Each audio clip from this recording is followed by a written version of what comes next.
I haven't opened a random video chat site since college, and if one of those things still exists in some form, I genuinely don't know what it is anymore because I made a point of never looking. I bring that up because for a long time after this happened, I told myself I was being dramatic, that I just had a bad scare from a bored troll and built it into something bigger than it was. I don't really believe that anymore. I haven't for a while. This was the fall of my sophomore year, so I want to say 2011, in a 2-bedroom apartment a few blocks off campus in Columbus that I split with my roommate Brooke. We weren't close before we moved in together. We'd matched through a roommate finder page on the school's housing site, but by October we'd gotten into a rhythm that felt almost like having a sister. She did the dishes, I did the trash. We split a Netflix account before that was a normal thing to even think about doing. My actual class schedule that semester was nothing special. 2 gen eds I didn't care about, a biology lecture that started at 8 in the morning that I was perpetually late to, and a part-time shift at a coffee shop on High Street 3 days a week that paid just enough to cover gas for the car I'd brought from home. The random video chat thing was already a few years old by then, but it had this second wind that fall because everyone on my floor freshman year had discovered it could be funny in a group setting. You'd open it up, get matched with a total stranger somewhere in the world, and just see what happened. Most of the time it was somebody disconnecting in half a second, or a kid showing off a guitar, or more often than anyone wanted to admit, something you closed out of immediately. Brooke and I would do it some nights with the laptop propped on the coffee table, both of us in frame, heckling whoever showed up on the other end. It was stupid and a little mean and completely harmless, the kind of thing you do at 19 because it's free and your apartment doesn't have cable. I want to be specific about one ordinary night because it matters later. It was a Tuesday, I remember, because Tuesdays were my long days, coffee shop shift until 2, then back-to-back classes until 5, and Brooke had made tacos, which she did most Tuesdays, because it was the one night neither of us had anything due the next morning. We sat on the floor eating off paper towels because we never had enough clean plates, and afterward we did maybe 20 minutes of random chat, just messing around, getting matched with a guy in what looked like a dorm room in another country, a kid filming his cat, somebody who turned the camera straight up at a ceiling fan and left it there. Nothing about that night stood out at the time, except that it was a genuinely good night, one of those small, unremarkable evenings you don't know you'll want back later. Brooke went home to her parents' place outside Dayton that weekend for her mom's birthday, which left me alone in the apartment for the first time in a while. I didn't mind it, honestly. I had a paper to start and watched most of a season of something I don't remember, ordered food I couldn't really afford. Around 11 on the Saturday night, bored in the specific way you get when you've used up every other distraction, I opened the laptop and pulled up the same site Brooke and I always used together, except this time, it was just me. The first few matches were nothing. A static frame of an empty hallway in someone's house, gone in 2 seconds. A teenage boy who said hey once, and then closed it himself. Then I got matched with someone whose feed was just dark. Not black like a disconnected camera, but dark like a room with one light source somewhere off to the side, enough that I could make out the vague shape of a person sitting still, facing the camera. I typed hey into the chat box the way you do, mostly out of habit, and waited for either nothing or a disconnect.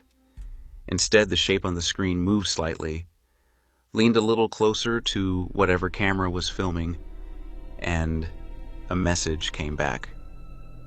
Hi, Aaron. I sat there for a second longer than I should have before I reacted, because there was no name field on that site, nothing I'd typed or filled in anywhere that would have given that up. I didn't have a webcam name banner, no profile, nothing visible on my end, except whatever the camera happened to be pointed at, which at that point was just me on my own couch in a hoodie. I typed back, "Do I know you?" No.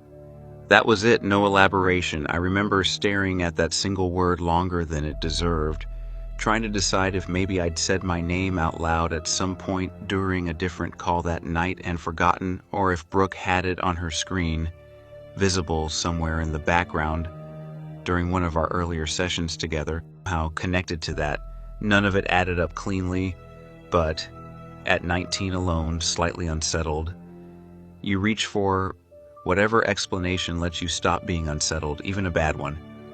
I closed the chat, opened a new one almost immediately after, mostly to prove to myself it had been a one-off coincidence, got matched with somebody completely normal, a girl doing homework who barely looked up, and felt better.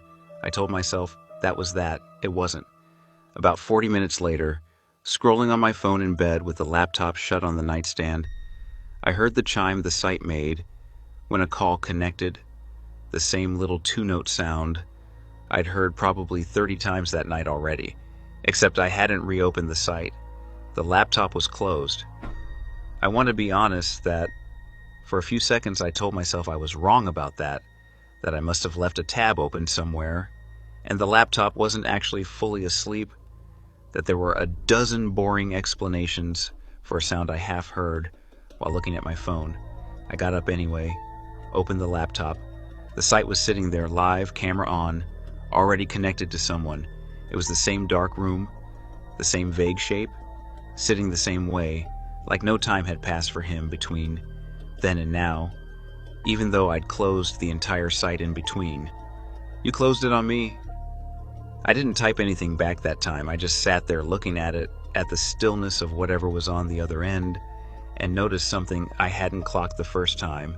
There was a window faintly visible behind the shape, a pale rectangle in the dark, and through it, barely, I could make out what looked like the outline of a street lamp. It was the exact same street lamp outside my own bedroom window. I want to walk through what I did next because I've replayed it enough times to remember it almost frame by frame. I didn't scream, didn't slam the laptop, none of the dramatic stuff you'd expect. I got very quiet and very methodical, the way I guess people do when their body decides panic isn't useful yet. I closed the laptop lid all the way, unplugged it from the wall, and carried it into the bathroom, which was the only room in the apartment without a window. I sat on the edge of the tub, holding it shut with both hands like it might open on its own, and I called Brooke. She picked up on the second ring, background noise of her family's TV behind her, and asked what was wrong before I'd even said anything, because apparently my voice gave it away immediately. Somebody knew my name on that chat thing, I said, and I think they can see outside my window. Wait, what? Like CC? Or, I don't know what I mean, I just need you to stay on the phone with me. She did, for almost 40 minutes while I sat in that bathroom, not opening the laptop again, listening to every sound the apartment made that I'd normally never notice.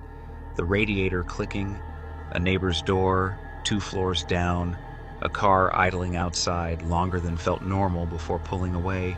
Nothing happened in any dramatic sense. No knock, no shadow at the window, nothing I could point to as proof. By the time we hung up, I'd half convinced myself, with Brooke's help, that it had probably been somebody messing with a screen recording trick, some kind of overlay prank that made it look like he knew things he didn't actually know, and that the street lamp was a coincidence because every street in that part of Columbus had identical city lighting anyway. I slept with the bathroom light on and the bedroom door locked, which felt ridiculous and necessary at the same time. I thought that was the end of it. For about 4 days it was. The following Wednesday, I came back from my coffee shop shift a little after 2 in the afternoon, let myself in, and noticed the laptop sitting open on the kitchen counter, which was strange only because I distinctly remembered closing it and leaving it on my desk in my room that morning. Brooke was at her own class until 5, so it wasn't her. I picked it up, and the screen woke up to show the random chat site already open, a call already connected, sitting there mid-session. in Broad. Die liked with nobody actively at the keyboard. Same dark room. Same shape, though this time leaning back slightly, like he'd been waiting comfortably. A message was already sitting in the chat box, time-stamped 11 minutes earlier, while I'd still been at work. Nice shirt today. I'd changed shirts that morning after spilling coffee on the first one. The shirt I was actually wearing, a plain gray one I almost never wore, was the one he'd apparently seen, not through the laptop camera, which had been closed and sitting untouched on my desk the entire time I was gone, but somehow, somewhere, in person. I didn't call Brooke that time. I called the police. I want to be straightforward, that the response wasn't dramatic or satisfying in the way it probably would be in a movie. 2 officers came out, looked at the laptop, took down what I told them, walked the perimeter of the building outside, and didn't find anything. No forced entry, no footprints. In the gravel lot out back, nothing on the door. One of them mentioned, almost as a footnote, that the apartment's exterior camera by the mailboxes had been pointed at the wrong angle for weeks. Something about a tenant complaint that never got fixed, so there wasn't footage of anyone coming or going on our side of the building during the time in question. They suggested we change the locks, which we did within a day, paid for ourselves, and told us to report anything else that happened. I deleted the account, I uninstalled the program entirely, and reformatted half my settings out of pure overcorrection. Brooke and I started leaving a light on in the living room anytime we were both out, which neither of us ever admitted out loud was about this, but we both knew. Nothing happened again, not in any way I could point to directly. No more calls, no more messages, no shape in a dark room with a street lamp behind it. I moved out of that apartment the following summer for reasons that had nothing to do with any of this. A lease ending, a cheaper place, closer to campus, and I never went back to that block again except once, by accident driving a friend somewhere, and not realizing until I was already on the street that it was the same one. I still don't know who he was, how he knew my name, or how he saw a shirt I put on after I'd already left for the day. I've thought about every boring explanation, a hidden camera somewhere I never found, somebody who worked at the coffee shop and walked past our building on a route I never clocked, some technical trick involving cached data that I genuinely don't have the expertise to evaluate. None of them fit cleanly, and at some point I stopped trying to make one fit. I just stopped opening that kind of site, stopped leaving the laptop camera uncovered, and got very used to checking a window before I felt comfortable changing clothes near it. I never found out if it was something to do with the apartment, something to do with me specifically, or something that had nothing to do with either of us and just happened to land on my screen that one Saturday night out of however many thousand people were using that site at the same time. I think about that more than I'd like to. I don't think I'll ever get an answer, and at this point, I'm not sure I'd believe one even if I got it. I don't go into abandoned buildings alone anymore, even the ones I know for a fact are structurally fine, even the ones I've been into a dozen times before. People who know me from back then think it's because I finally got spooked by something falling down and dangerous, a floor giving out, or a ceiling coming down on me. That's not it. I wish it were that simple. I got into exploring abandoned places almost by accident, the way most people in that hobby seem to. I grew up outside Pittsburgh, in a town where half the old steel infrastructure was just sitting there rusting because nobody had the money to tear it down or the reason to use it again. And as a kid, I was always vaguely aware of those places existing at the edge of normal life without really thinking about going inside one. That changed after college, when I moved into the city itself for an admin job at a logistics company, the kind of job that pays fine and asks nothing interesting of you, and I needed something to do with my weekends that wasn't just sitting in my apartment, I found a hashtag on Instagram, one of those urbex tags, and from there found a Discord server for people in the region who did this seriously, scouting locations, sharing safety tips, going in groups, because going alone was considered correctly a bad idea. That's where I met Nessa.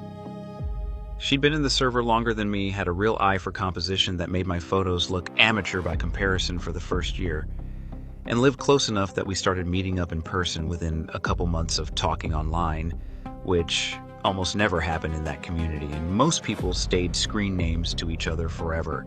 We became actual friends fast. We had a rule between us, one the whole server pushed hard on newer members. You tell somebody your route before you go anywhere. You share a location pin. You never go into a site completely alone, no matter how many times you'd already cleared it as safe. I broke that rule exactly once, which matters later, and I broke it for a boring reason. I'd had a bad week at work, wanted to clear my head, and the site in question was a textile mill I'd already been through with Nessa twice, fully mapped in my head, nothing risky about it. I didn't post that I was going, I didn't tell anyone. The server had probably 40 active members by the time any of this started. Mostly local, a few from other states who'd visit Pittsburgh specifically for the mill ruins, which had a small reputation in that scene. A guy joined under the handle Quarrytown sometime in early spring, and he was good, really good, the kind of photos that got reposted by bigger urbex accounts outside our local circle. He'd post from sites that took real effort to access, the kind with a fence you had to find the one gap in, and he was friendly in the group chat in this low-key way that made people warm up to him fast. He started DMing me directly maybe a month after he joined, mostly normal stuff, complimenting a shot I'd posted, asking what lens I used, the kind of conversation that happens constantly in a hobby community where everybody's slightly competitive and slightly starved for somebody who actually cares about aperture settings. I want to be specific about an ordinary night with him because it matters for what came later. We talked for probably 2 hours one Thursday about nothing. He was telling me about a flooded mine shaft he'd scouted out near Johnstown. I was complaining about a coworker who microwaved fish in the office kitchen, and at some point he sent a photo of his actual film camera, an old manual one he said he preferred over digital for the grain, and I remember thinking he seemed like exactly the kind of slightly intense, slightly nerdy person this hobby tends to attract. Nothing about that conversation felt off. If anything, it felt like the start of a real online friendship, the kind I'd already had with 2 or 3 other people in that server. The textile mill trip, the one I went on alone, happened about 2 weeks after that conversation. I went on a Saturday afternoon, parked my car in the gravel lot behind the building where I always parked, climbed through the gap in the fence I already knew, and spent maybe 90 minutes inside photographing the old looms before something about the light changed, and I decided to head home. Nothing happened while I was there. I didn't see anyone, didn't hear anything beyond the normal settling and creaking sounds those buildings make. I told myself, walking back to my car, that breaking the no going alone rule once wasn't going to kill me, and in the most literal sense, it didn't. 3 days later, Quarrytown sent me a message that started with, "That textile place you went to looked incredible. The light in the East Wing room with the broken skylight is unreal." I hadn't posted anything from that trip. I hadn't told anyone in the server I'd gone. The only person who could have described that specific room, the broken skylight, the exact angle of light I'd spent 20 minutes trying to capture correctly, was someone who had either been inside that building at the same time as me, or had seen the photos sitting unposted on my own phone. I asked him, trying to keep it casual, how he knew I'd been there. "You posted it, right?" he wrote back. Or maybe I saw it on Nessa's story IDK. I checked. I hadn't posted it anywhere, and Nessa hadn't either because Nessa hadn't been there. I brought it up with her that night over text, and she said the same thing I'd been telling myself. Maybe somebody else from the server had gone that same weekend and mentioned it to him. Maybe I was misremembering my own privacy settings. Maybe it was nothing. I wanted to believe that enough that I let it go. I thought, for about 2 weeks after that the strange part of this story was already over. I was wrong, though it took until early summer for the next piece to land. I'd started parking on the street instead of in my apartment's side lot that summer because of a construction project that had taken over half the lot, which meant I was parking somewhere different almost every evening, depending on what was free. One night, scrolling through the server's general channel before bed, I saw Quarrytown had posted a photo. Not of a building, just a street taken at dusk, slightly grainy, with a row of parked cars along a curb I recognized immediately because it was my actual block. My actual car was in frame 2 spots down from where the photo was centered. The caption said, "Anyone know this neighborhood? Thinking about checking out a building near here." Nobody else in the chat seemed to think anything of it. To them, it was just a street. I sat there staring at my own car and somebody else's photo, parked exactly where I'd left it 4 hours earlier, and felt my hands doing this strange thing where I couldn't quite get them to hold still, not shaking exactly, just unsteady in a way that didn't match how calm the rest of me was trying to act. I messaged Nessa a screenshot immediately. She called me instead of texting back, which she almost never did. "That's your street," she said, no preamble. "I know." "Did you post a location pin anywhere? Even old, even like months ago?" I went back through everything. I hadn't. I'd been careful about that specifically because the server's whole culture was built around not doxing yourself by accident, and I'd internalized that rule more than most people. We made a plan that weekend to go to a different site together, a foundry on the other side of the river, that neither of us had told anyone about, not even in the group chat, specifically as a kind of test. If Quarrytown said anything about that location, we'd know something was actually wrong instead of being coincidental. We went on a Sunday morning, parked in a lot of quarter mile from the actual building because the access road was gated, and walked in along a service path with the gravel crunching loud enough under our boots that we both kept glancing at each other every time a bird moved in the brush nearby. The foundry was the kind of huge that swallows sound. Our voices came back at us off the metal rafters in this flat, delayed way that made even normal talking feel like we were interrupting something. We had a walkie-talkie clipped to each of our bags, the way the server recommended for sites with bad cell signal, mostly out of habit at that point, rather than expecting to need it. We split up to get different angles on the same furnace room, which we'd done 100 times before, without thinking twice about it. I was maybe 60 feet from her, lining up a shot through a gap in the collapsed roof, when the walkie clip to my bag crackled. "Hey," Nessa's voice sighed, teat in a way I hadn't heard from her before. Like, "Come here a second." I found her standing near the old loading dock at the back of the building, not moving, looking at a section of wall near the doorway. Samyeon had spray painted something there recent enough that I could still smell the paint slightly over the usual mildew and rust smell of the place. It was the word Quarrytown in plain block letters, and underneath it, smaller, my first name. Neither of us said anything for a few seconds. I remember my mouth had gone completely dry, the kind of dry where swallowing feels like a deliberate effort, and I noticed I'd stopped breathing at a normal rhythm without consciously deciding to. "We need to go," Nessa said, and I agreed immediately. No argument, both of us already turning toward the service path we'd come in on.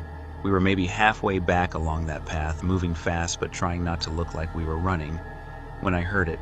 A single set of footsteps on gravel off to our right, somewhere in the tree line between the path and the riverbank, moving roughly parallel to us. Not loud, not rushing, just steady, matching our pace almost exactly, which felt worse than if whoever it was had been sprinting. "Don't look," Nessa said quietly, which meant she'd heard it too. We didn't run outright until the tree line opened up enough that I could see the parking lot, and then we both just went, gravel spraying under our boots, the straps of my camera bag slamming against my hip with every stride. I got the car unlocked, with my hands shaking badly enough that I fumbled the fob twice before the doors actually clicked open. We didn't look back toward the tree line the whole way to the car, and once we were inside with the doors locked, Nessa twisted around in her seat to check the rear window while I pulled out of the lot faster than I should have on that gravel. Nobody followed us as far as either of us could tell. No car pulled out after ours. By the time we hit the main road, I was crying without entirely meaning to, the kind of crying that happens after fear, instead of during it. We called the police that afternoon and gave a report, showed them photos of the spray paint, explained the messages, the street photo, everything. They drove out to the foundry and confirmed the graffiti was there, took pictures of their own, told us they'd look into it, and were honest that without a name attached to a Discord handle, there wasn't much of an immediate lead to chase. They suggested we both be careful about location info going forward, which we already knew, and which didn't feel like enough, though I understood there wasn't really more they could offer with what we had. Coreytown's account disappeared from the server within 48 hours. Not banned, gone, deleted from his end, no trace, no last message, nothing. The server admin said they had no real identifying information on him beyond an email that bounced the one time someone tried to reach it afterward. I moved apartments that fall to a building with covered parking and a gate code for reasons I told my landlord were about wanting an in-unit washer, but were really about never wanting my car visible from a public street again. I didn't go back into an abandoned building with anyone for almost a year. When I finally did start again, it was always in a group of 3 or more, always with locations shared in advance, with people outside the hobby entirely, a habit I've kept ever since. I never found out who he was. I never found out how he knew about the textile mill, or my street, or my first name well enough to spray paint it on a wall in a building I'd told no one about. Nessa and I still talk about it sometimes, usually late at night, when one of us brings it up out of nowhere, and we've never landed on an explanation that actually accounts for all of it at once. I keep my location services off by default now, on everything all the time, and I still find myself glancing at parked cars on my own street some nights for a few seconds longer than makes any sense. I don't know if that's Caudian or just something that never fully turned back off in me. I don't think I'm going to get an answer either way. I haven't thought about Caleb in years. Not really, not on purpose. Then, a few weeks ago, somebody on a forum asked what the most disturbing thing a stranger had ever told them was. Not shown them, just told them with their own mouth. And his name came back to me before I'd even finished reading the question. I started typing a reply twice and deleted it both times. There's a version of this story I've told at parties that ends at the part where I say I noped out of a friendship, like it's a funny anecdote about an internet weirdo. There's the actual version too, and that one doesn't really end at all. It started in a Yahoo chat room. I want to say it was 2002, maybe early 2003, because I was in 5th grade, and we still had one shared family computer sitting in the living room with a dial-up connection that screeched every time it connected. My dad had a rule that I wasn't supposed to be on past 9 on school nights, which I broke constantly because nobody actually checked. I'd been looking for Pokemon cheat codes the way every 10-year-old was in 2002, and ended up in a role-play room instead. People taking on anime and game characters and just talking to each other in character for hours at a stretch. I told myself I'd look around for 5 minutes. I stayed for almost 2 years. There were maybe 15 of us who showed up regularly, scattered between 12 and 16 years old, living in states I couldn't have found on a map. We had running storylines, inside jokes, the kind of group identity that feels enormous at that age and slightly embarrassing to admit to as an adult. Caleb was one of the regulars, though he didn't roleplay much. He mostly lurked in the sidebar conversations, talking about monster models he was building, Godzilla, stuff from Spawn, and eventually started telling me about cryptids. The chupacabra was his favorite. I told him once I thought that one was probably just somebody's neighbor seeing a coyote with bad mange, and he laughed and said I'd understand eventually, like there was something specific I'd eventually be shown. He lived out in rural Indiana, somewhere past a town I'd never heard of, the kind of place where his nearest neighbor was a quarter-mile down a gravel road. I was in a suburb outside Tacoma, and in my 10-year-old head that made him basically a different category of American. Somebody out of the tornado documentaries my class watched in science. We added each other on AM not long after we started talking in the chat room, and that's really where the friendship actually lived. Late at night, both of us probably supposed to be asleep, talking about nothing important. The chat room died off slowly over the next year, the way those places always did. People drifting to other sites or just losing interest, but Caleb and I kept going. We moved from typing to actual phone calls sometime around when I started middle school, which would have put him a year or two ahead of me. My parents were oddly generous about long-distance minutes, something I didn't appreciate until much later.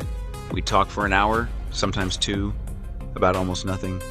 School, his cousins, my friend group dissolving and reforming every few months the way it does at that age. He'd describe a model he was painting in this slow, patient way, all the little details of getting the wash right in the scales, and I'd complain about a fight with my mom, and somehow that added up to something that felt like a real friendship, even though we'd never once been in the same room. He was an only child, which came up more than once, usually attached to his cousins, a boy and a girl, both younger, who he talked about like they were basically siblings, since they lived close enough to be at his house most weekends.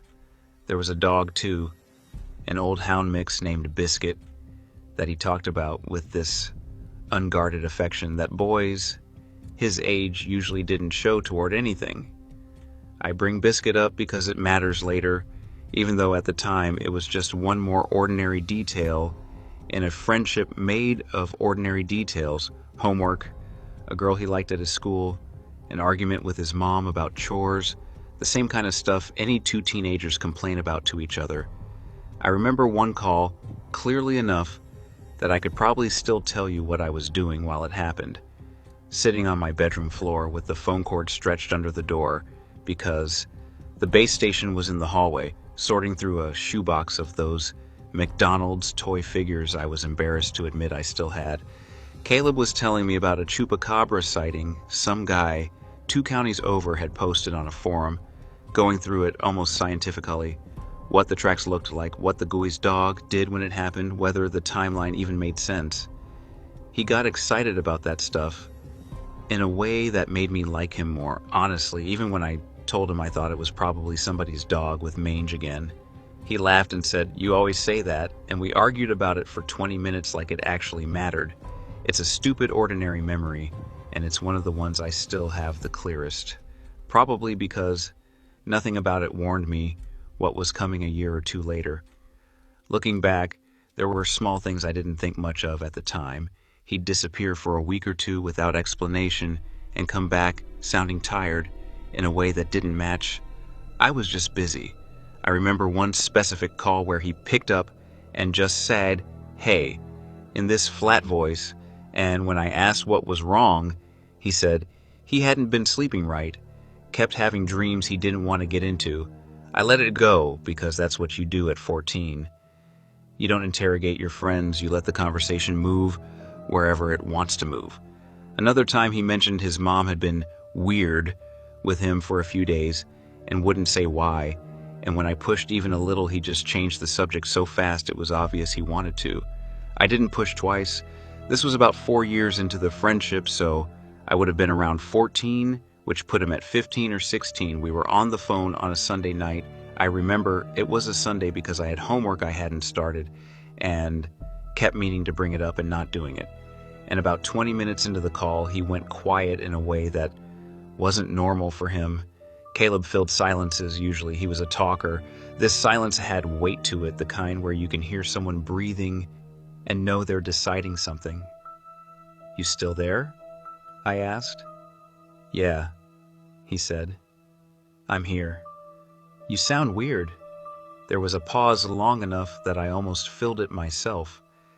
And then he said, "Can I tell you something I haven't really told anybody?" I said, "Sure, because what else do you say to that?" He told me that sometimes he blacked out, not fainting, not falling asleep, something closer to losing time, like skipping pages in a book and coming back to a part you don't remember reading toward. He said it had been happening on and off for a couple of years, and that he'd come back to himself in places he didn't remember walking to, in the middle of doing things he didn't remember starting. "Like what?" I said, and my voice came out smaller than I meant it to. He didn't answer right away. When he did, he was talking slower than usual, picking each word like he was choosing between a few options before settling on one. He said there had been animals, not biscuit. He said that part fast, almost defensively, like he needed me to have that detail specifically. But other animals around the property, around his cousin's place, a half mile down the road. He uses the word killed once and then didn't say much else about that part.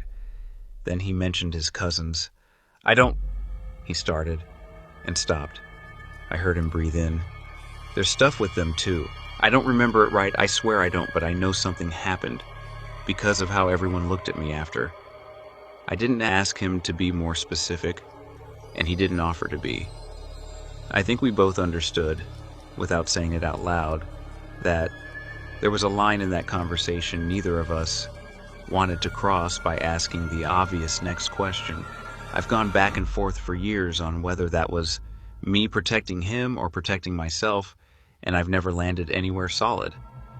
What I remember clearly is that he was crying by the end of it, trying to hide it and not quite managing, and at one point he said, "You're the only person I've ever told this to who doesn't already live in my house." And I didn't know what to do with that except sit there on my bed, holding the phone and saying "okay" a lot, which is a useless thing to say and is also apparently my default setting when I have nothing better to offer somebody. I thought, when we hung up that night, that I'd just heard the worst part of whatever this was.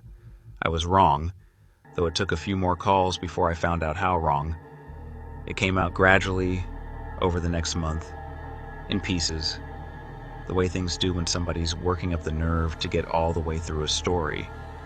Caleb told me that someone in his family, he was never totally clear whether it was his mom and aunt or somebody connected to their church, and I think that vagueness was deliberate, had decided that what was happening to him wasn't blackouts at all. He said the word possessed the way I'd come to expect from somebody raised in a particular kind of rural church. Not dramatically, just like it was a diagnosis somebody had already written down.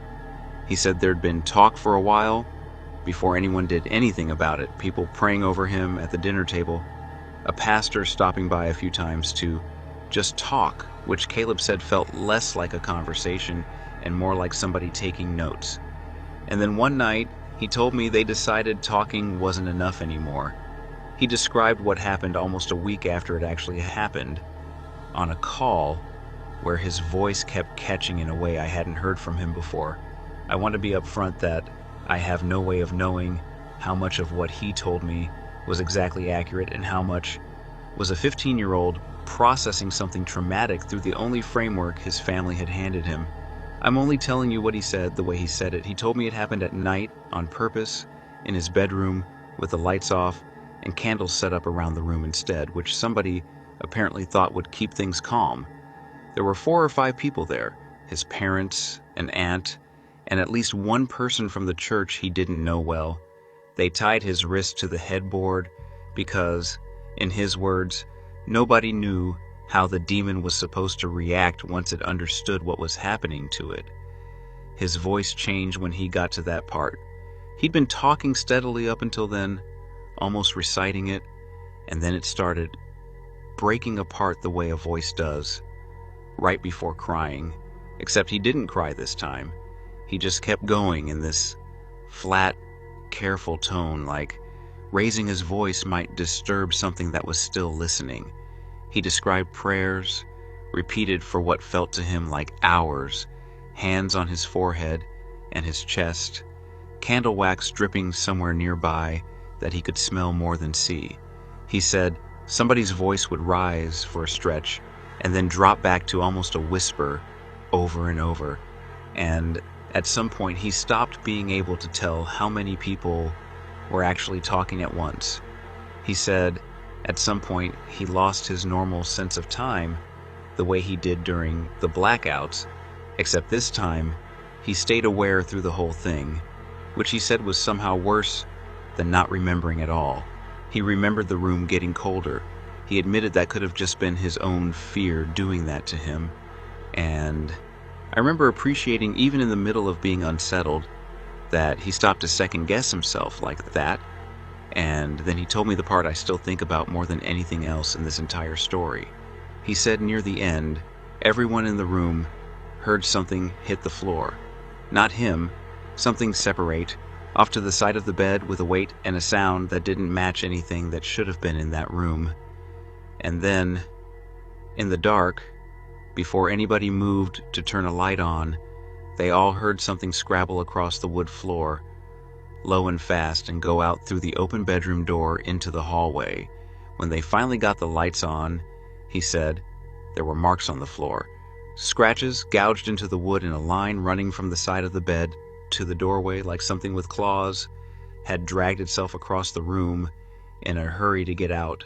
I asked him, because I had to ask something, what happened after that.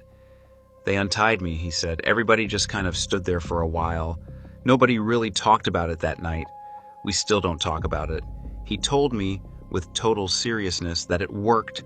He said he hadn't blacked out once since, hadn't lost any more time, and as far as he knew, hadn't heard anything since either. He sounded almost relieved telling me that part, like he expected it to make the rest of the story easier for me to sit with. It didn't particularly. I remember thinking that I believed every word he just said about what he'd experienced, and I had absolutely no idea what to do with that belief. I'd like to say I handled the rest of that friendship with some kind of grace. That's not really true. I got quieter on our calls after that. I started letting them go to voicemail, telling myself I was busy, which was sometimes true and sometimes wasn't. He didn't push it, or maybe he did, and I just wasn't picking up to find out. Over the following months, the calls thinned out from weekly to occasional to nothing in particular. The way a friendship fades when one person quietly decides they don't have it in them to keep going. I check at his IM screen, name it a handful of times over the next year, mostly out of guilt, and it just sat there idle, the little icon gray instead of yellow, for longer stretches each time, until one day, it wasn't on my buddy list at all anymore. I never found out if he deleted it himself or if it got purged the way old AOL accounts eventually did. I never reached out to ask. I don't know what happened to Caleb. I don't know if whatever he believed left his body that night actually left, or just went quiet somewhere inside him, or was never there to begin with, and he simply needed somebody outside his house to witness whatever he was going through. I think about those scratches in the floor more than I probably should. For a story I never saw a shred of physical proof of myself. told to me by a 15-year-old over a phone line 2,000 miles away. Sometimes I wonder if he still thinks about that night the way I apparently still do, or if he's managed to put it somewhere. He doesn't have to look at it anymore. I never asked. At this point, I'm honestly not sure I want to know either answer.